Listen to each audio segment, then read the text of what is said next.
Did you tell that guy what I did? No, why would I do that? Then what secret are we keeping from McPain? Kind, I'm not telling you. Why not? Because you'll spill it.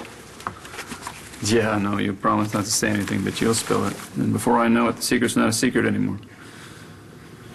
Sorry, buddy, can't risk it.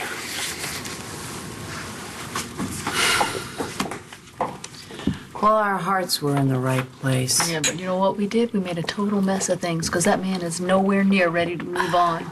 Who are you talking about? Rex Balsam. By the time I'm done, Jack will know how it feels to lose his mother, and Todd will know how it feels. Then we'll be even. I won't tell anyone, Dad. You can trust me. Yes, famous last word. I didn't cave in front of John McBain, did I? It's because I showed up in time to stop you. Sorry, buddy, I'm not going to tell you anything. Not until you prove you're my kid. This is bull. Excuse me? I thought the point of me working with you was for us to, like, bond or no, whatever. The point of you working with me so I can keep an eye on you so you don't screw up your life anymore. Okay. One question. If you're looking over my shoulder 24/7, how do you get any work done? Let me worry about that. How about you look over my shoulder? That's how you learn a business. Which is what we're supposed to be doing here, not grilling me about John McBain. Fine. Don't tell me what you know. It's probably lame anyway. Like he smokes up or something. Who cares? Sorry, buddy. You're going to have to work on your entrapment skills. So teach me. Show me how you do it. You want lessons on how to be like me? Is that it? Why not? Everyone in this building has to listen to you. You're not scared of anyone.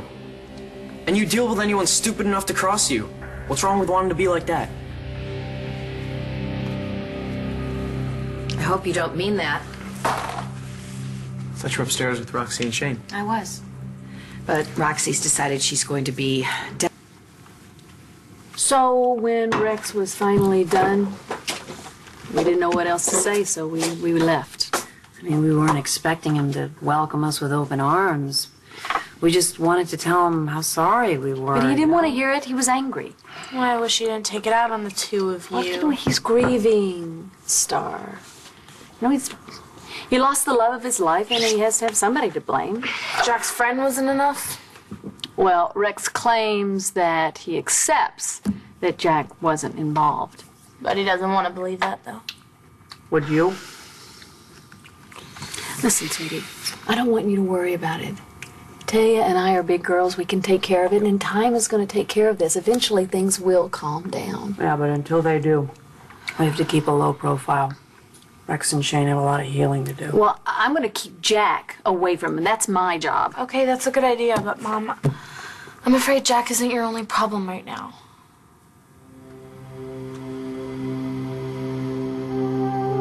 Oh, no. What now? Don't you think Sam's been acting a little weird lately? Weirder than looking at himself in the mirror and licking his reflection? Oh, he does that? Yeah, he Can I have does. some But I more? don't think that's what Starr's talking about. No, it's not what I'm talking about. I'm talking about the guy that he found out by our pool. What guy? Sam's imaginary friend. Is that what you're calling him? Oh, come on.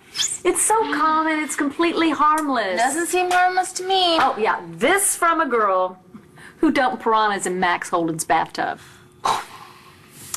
Okay, the other day, I heard Sam having this long conversation with someone out by the pool. When I went out to see who it was, there was no one there.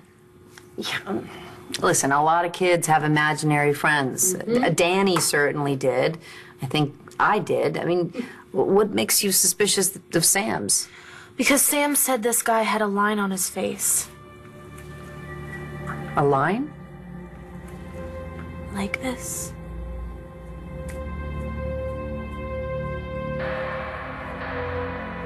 I understand if you want to be rich and powerful and all that, that's fine.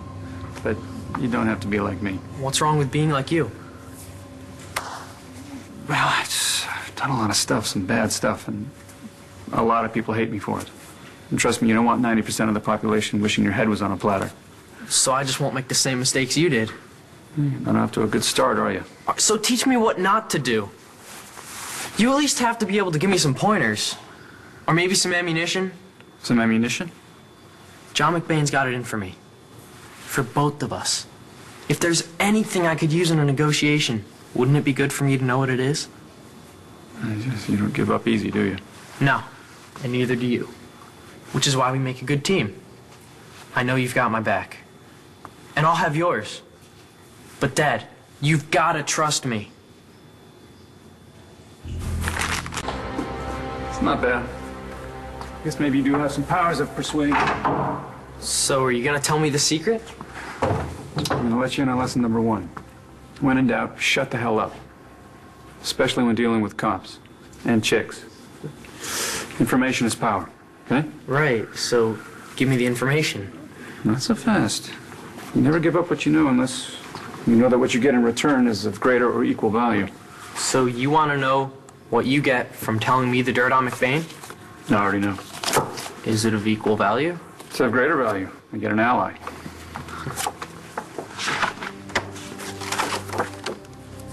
What is this? Something John McBain would die to have if he knew it existed. I think you're making too much of the line thing. Are you gonna do your shot? No, I'm done. Wait, hold on. A line like this? Yep.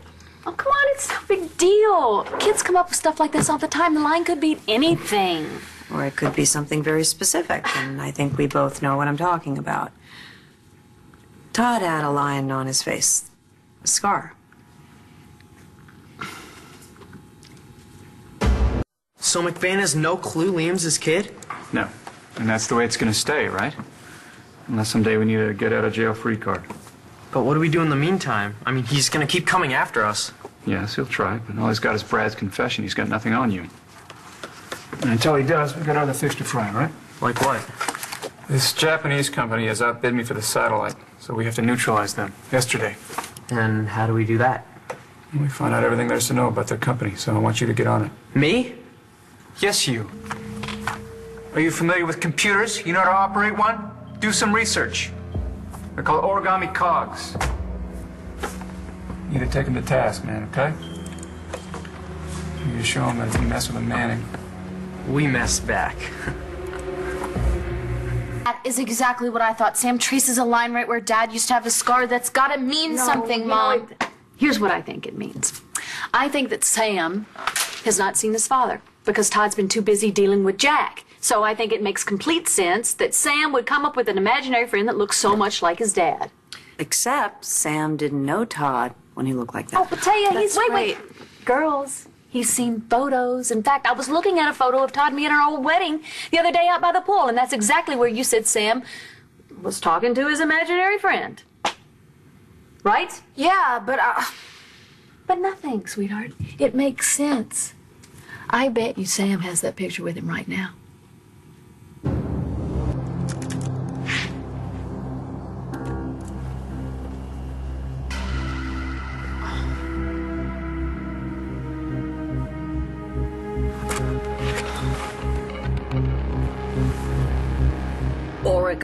Sam could have seen that picture.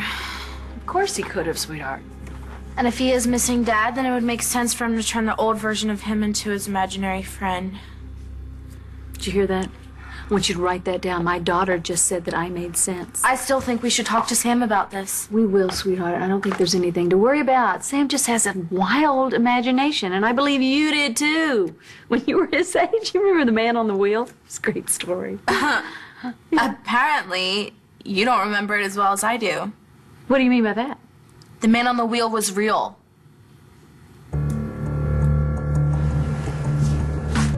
At first, everyone thought I was making up that story about the Man on the Wheel because I had made up stories before, but that time I wasn't. This thing with Sam could be more than we think. So what are you saying? Sam's imaginary friend is real and has a scar on his face like Todd used to? Really? It's a little out there. Okay, no, you know what? I don't know what I'm saying. I have a bad feeling about this and I'm not going to ignore it. The next time Sam has a discussion with that Scarface man, I'm going to make sure that I am there to talk to him myself.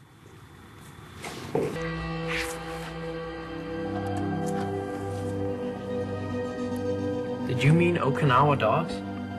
No! I meant origami cogs! They're a real company and they're going after my dad. Why has no one heard about them? This job sucks. I'm out of here.